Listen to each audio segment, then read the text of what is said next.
elas vão fluir assim naturalmente. Tá? Amém.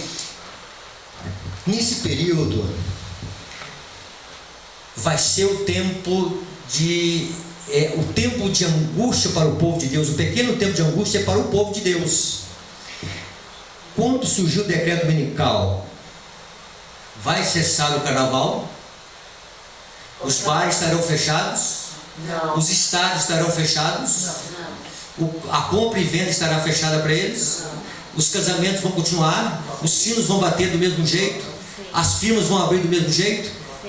E vai ser o tempo que eles vão dizer paz e segurança. Enquanto o povo de Deus vai estar afligido, no pequeno tempo de angústia, eles estarão, vamos dizer o seguinte: a vida agora sim, chegou o tempo de paz. Era tudo o que precisava. O que a história de Levi ensina para nós? Agora vamos voltar ao bezerro de ouro. O que vai ser o refrigério para aqueles que não buscarem o Senhor? O que vai ser o refrigério para aqueles que não buscarem o Senhor? Não se apegarem à mão do invisível. Não. Mas é só foi a obra do Espírito Santo para te Tá, tem isso aí. Mas o que vai... Como é que eles vão curar essa ferida na vida deles?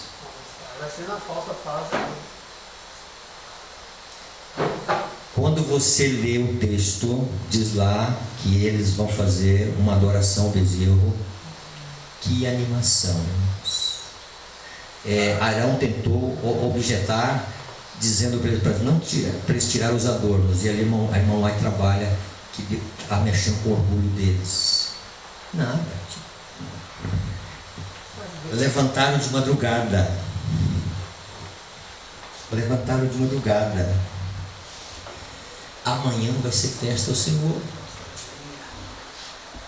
Irmãos, quando Moisés desce com aquelas tábuas da lei e ele quebra, estava dizendo o quê? Quantos mandamentos estavam sendo quebrados? 10. Como é que o salmo estava sendo quebrado ali? Quebrando os mandamentos de Deus. Ok, mas a quebra do sábado. O enfoque não é o sábado para... Adoração, é adoração. Ok, mas veja bem, uma pessoa que tem um ídolo e faz um culto a ele, tá? E na sexta-feira ele...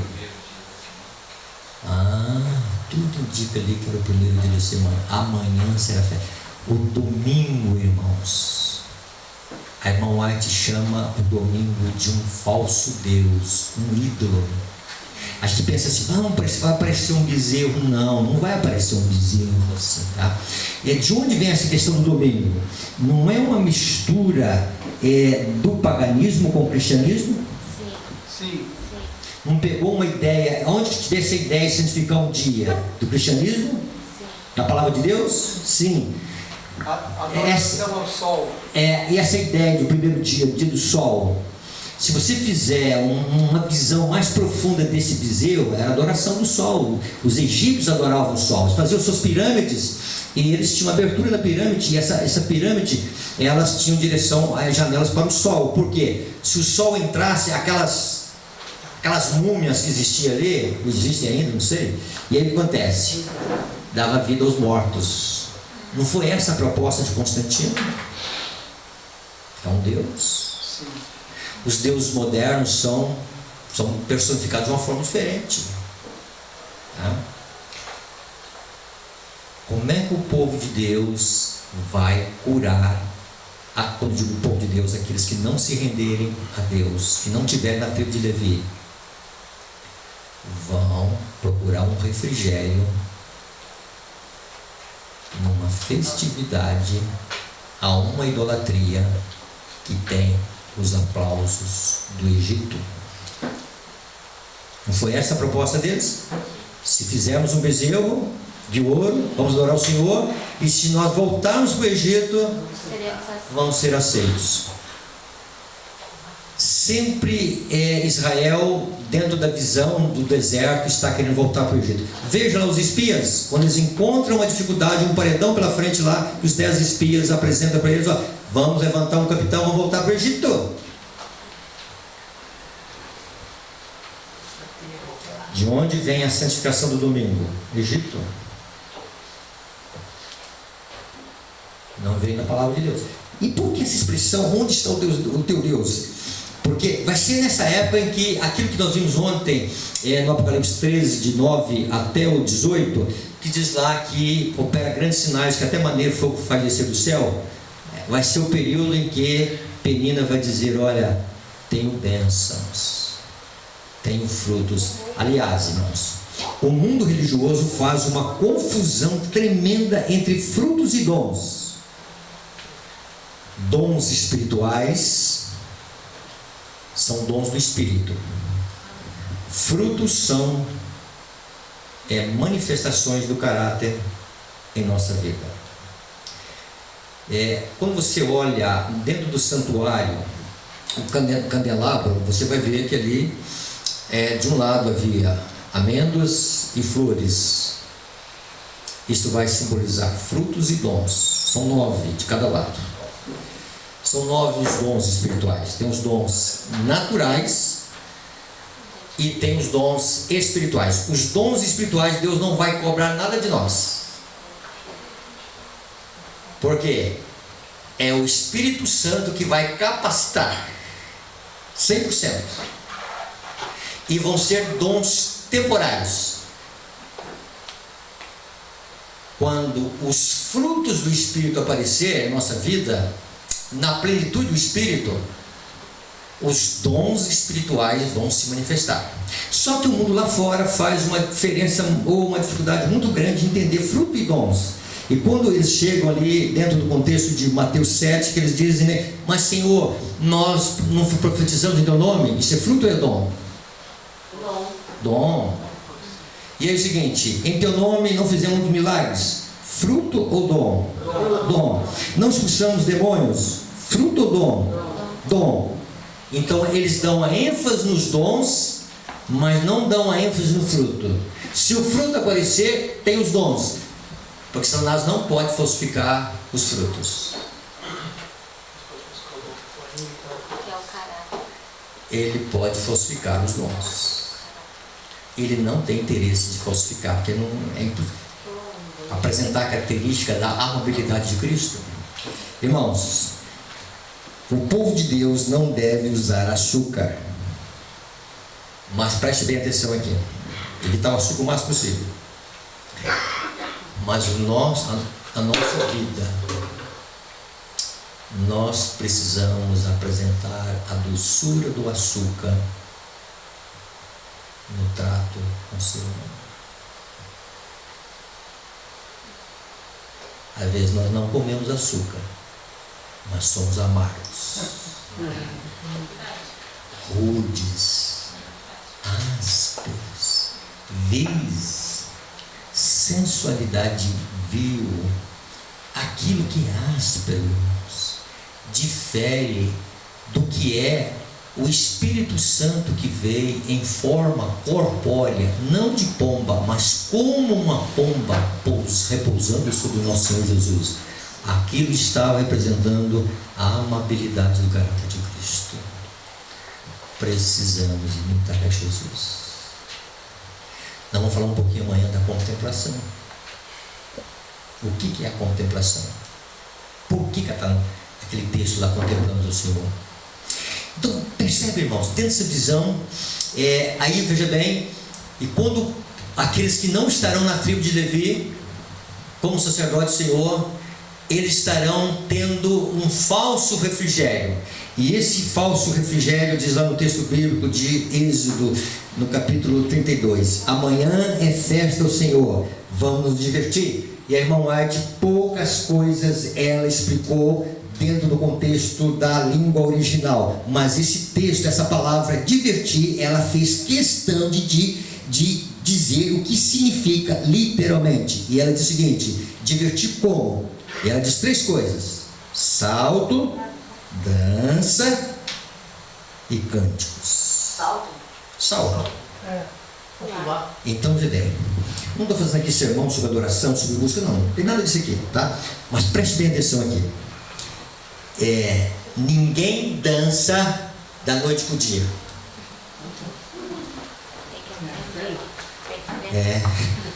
Ninguém dança. O inimigo quer que o povo aprenda a dançar, porque a história no final diz que eles vão dançar. E vai ser um falso refrigério para o povo de Deus. Então vai ser um período, o mundo vai dizer paz, vai estar maior alegria, porque agora estão unidos, vão estar irritando o povo de Deus. Aonde está o teu Deus? Tem muito milagre em nossa vida, mas vai ser o tempo de Deus derramar sua chuva serôdia, trazer refrigério para o seu povo. Prega-se a mensagem, aí vem o selamento. O selamento são 3 tempos: se dá na justificação pela fé, se dá no dia a dia e se dá no momento final. Nós estamos fazendo. Mas nesse momento eles não vão ver a gente com maus olhos? Tá, veja bem, vamos ver, tá? Mas o selamento não é para nós identificarmos diferença com o mundo. O que mostra que nós temos diferença com o mundo, o sinal, o selo que mostra a diferença com o mundo é o sábado. O selamento final de Apocalipse 7 não é o sábado.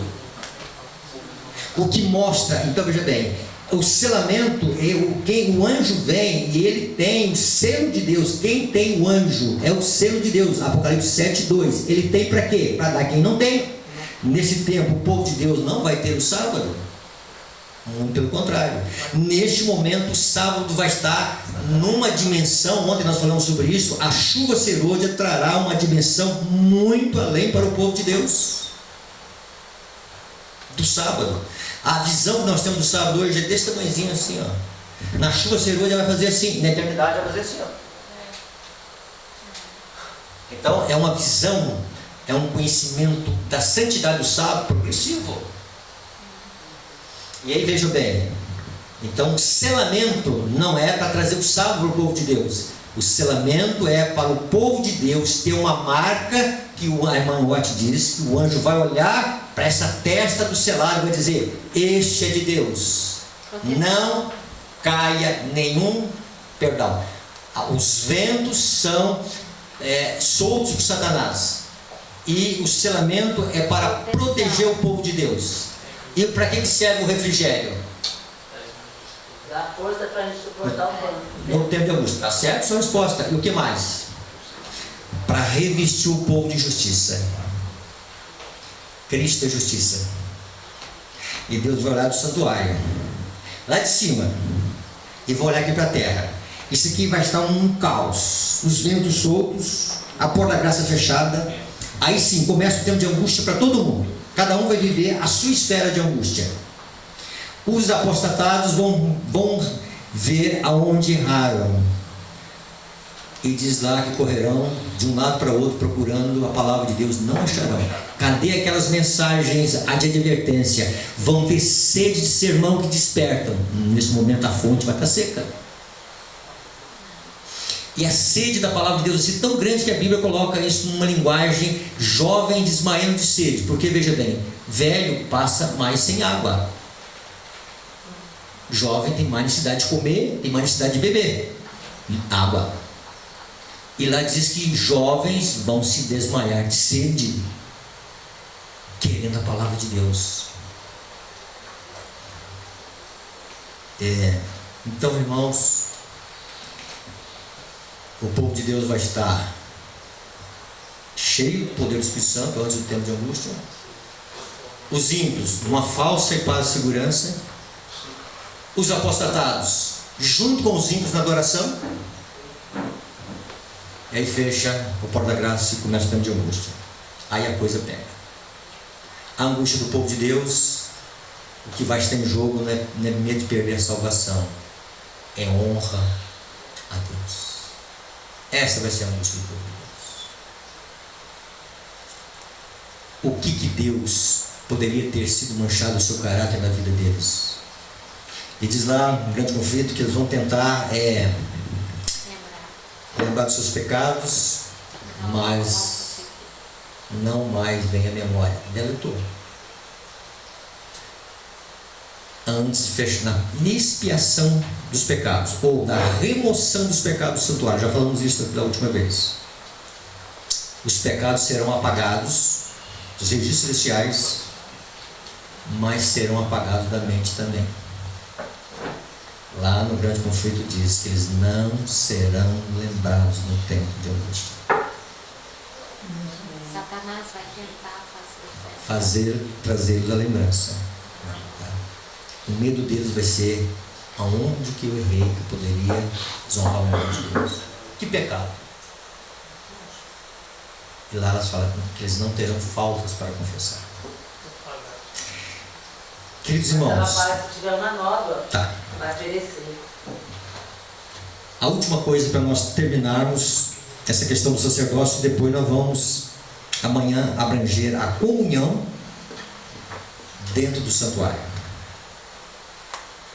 Vamos avançar um pouquinho dentro do santuário.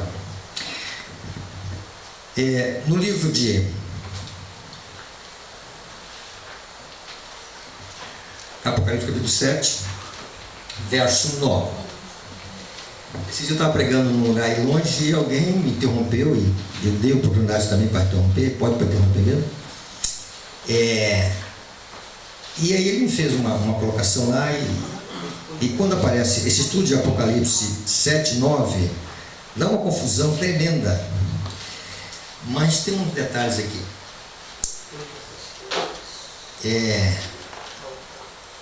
Capítulo 7 e o verso 9.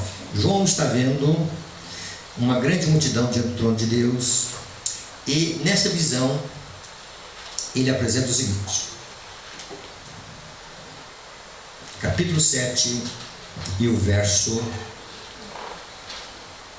9. Depois dessas coisas vi, eis grande multidão que ninguém podia enumerar, de todas as nações, tribos, povos e línguas, em pé diante do trono do Cordeiro, vestido de vestiduras brancas. Então, veja bem, uma grande multidão em pé diante do trono, que ninguém podia enumerar, de todas as nações, tribos, povos e línguas, em pé diante do trono e diante do Cordeiro, vestidos de vestiduras brancas, com palmas nas mãos, e clamavam em grande voz, dizendo: ao nosso Deus que se assenta no trono e ao Cordeiro pertence a salvação. Isso aqui não é uma multidão dos salvos. Isso aqui é uma multidão que estão com vestes, ou melhor, vestidos de vestiduras brancas. Observe aqui que a expressão vestido de vestiduras brancas dá a ideia aqui de que sobre a roupa deles tem uma outra roupa. Tipo uma capa. Pode colocar, tá? E branco. A pergunta é, o que eles estão fazendo aí? Estão louvando a Deus. Nessa cena, estão também, no verso 11, toda a hoste angélica. Estão todos os anciãos, os 4 seres viventes, e quando a grande multidão diz que a salvação pertence ao Cordeiro e a Deus e ao Cordeiro, eles vão dobrar os joelhos, vão se prostrar, vão se curvar e vão cantar. E vão proclamar: amém, o louvor e a glória e a sabedoria e as ações de graças e a honra e o poder e a força sejam nosso Deus. Por que é bom conhecer o cenário da visão? Porque a nossa tendência é interpretar a visão sem conhecer o cenário. E no cenário, sem interpretação, o que eles estão fazendo diante do trono? Estão glorificando a Deus. E além do mais, o que eles estão fazendo lá? O contexto agora vai dizer para nós o que eles estão fazendo lá. Um dos anciãos tomou a palavra dizendo: esses que se vestem de vestiduras brancas, quem são e de onde vieram? Respondi-lhe, meu senhor, tu sabes. Ele então me disse: são estes que vieram da grande tribulação, lavaram as suas vestes e as alvejaram no sangue do Cordeiro. Percebe aqui 3 coisas na lavagem. Primeira delas, aliás, 2 coisas na lavagem, ou 3 coisas sobre as vestes. A primeira delas: são estes os que vêm da... Só um detalhezinho aqui, tá? Acho que eu estou fazendo uma confusão aqui. Ah, sim, é o verso 13. Esses que se vestem. Quem é que se veste aqui? A pergunta. Não pergunta. A grande multidão. A grande multidão. É eles que se vestem. Tá? E agora veja bem. Depois fala de uma vestidura que eles têm. E essa vestidura que eles têm, elas estão manchadas, com manchas, vestes manchadas. E o sangue do Cordeiro vem e lava essas vestes. E também são removidas a sujeira, as manchas, e são alvejadas no sangue do Cordeiro. Essa palavra sangue do Cordeiro poderia ser traduzida como a vida do Cordeiro. Sangue é vida. A vida do Cordeiro que é comunicada para nós. A seiva da videira que é comunicada para nós. Dentro dessa visão, irmãos, eles estão ali louvando a Deus. E eles estão se vestindo com vestes brancas. A pergunta é: para que eles se vestem essas vestes brancas? Eles se vestem. Não é isso que está dizendo o texto? A chuva serôdia, quem é que veste nós? É Deus ou é nós? Oh, é Deus. Tá? Então Deus dá o tecido e Deus veste. O problema de Adão foi que eles foram atrás do tecido. E Deus, esse tecido aí só cobre nudez física, não cobre nudez espiritual. Aí Deus foi lá, providenciou o tecido, e o tecido foi o quê? Pele de animal. A única coisa que tampa nudez espiritual é pele de animal, pele de cordeiro. Cordeiro sem mancha, cordeiro que foi sacrificado. E aí veja bem, aqui está falando que eles se vestem, e está falando que as vestes deles, tá? Elas são limpas e alvejadas do sangue do Cordeiro. Agora preste atenção, irmãos, no verso 15. Grife isso aqui. Razão, a causa, o porquê que eles estão lá. Diz o seguinte: razão, porque se acha diante do trono de Deus, e o quê? E o servem de quê? De dia e de noite no seu santuário. Vem aqui. Essa função de servir a Deus no santuário é uma função de quem? Sacerdotes. Eles estão com vestes sacerdotais. Pastor, você tem a Bíblia da Casa Purificadora? Tem. Em alguma coisa ela ajuda? Ajuda. Aí lá eles fizeram questão de colocar essa palavra servir. Diz lá o quê? O termo grego expressa serviço sacerdotal.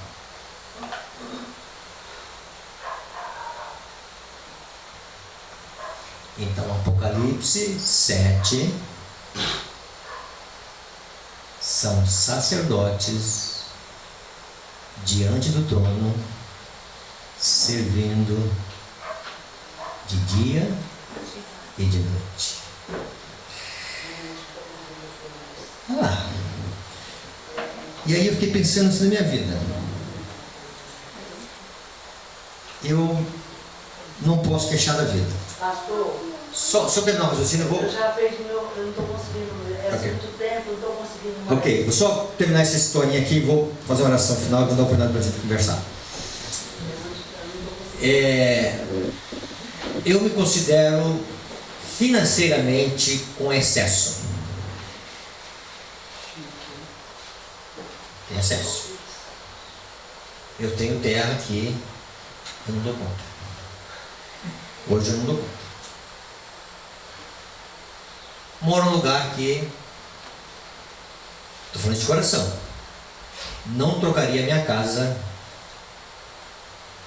por nenhuma mansão aqui na terra. Eu gosto de onde eu estou.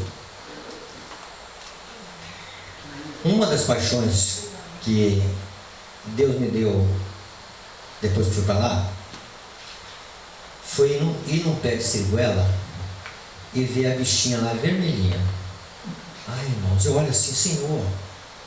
E no pé de manga, e desse tamanhozinho assim, você viu lá, né, José? O negócio até assim, ó. Aí eu pego uma manga daquela, ela sorri para mim, eu olho para ela e digo, Senhor, é muita bênção, é muita riqueza. Quem é que o mais rico da minha região lá tem essa riqueza? Assim, olha assim para uma fruta assim, diz, olha, isso aqui é uma riqueza. E manda um bar, né, pastor? Tem o bar. Aí eu estava comentando com o irmão que compramos o sítio, a mangubá é rara na região, ela é de clima quente. E lá Deus deixou um pé de mangubá. E a minha esposa, quando viu o mangubá, ficou doidinha. Nossa, que ela não conhecia manga no Rio Grande do Sul. Lá é ruim para dar manga. Não sei se ela conheceu na infância. Quando ela chegou aqui em Minas, ela viu manga. Quando ela me conheceu lá em Tocantins, né, aqui em Zona da Mata Mineira, ela disse, nossa, esse negócio é bom demais, mangubá. E aí eu não sei se ela encantou mais com a manga, encantou mais comigo, né? E aí é o seguinte, então eu olho para isto. E aí, veja bem, agora vem cá. Se eu tiver vivo, no selamento, estiver entre aqueles que vão passar pela grande tribulação, eu não vou estar no pomar da nova terra, eu vou estar no santuário. De dia e de noite como sacerdote.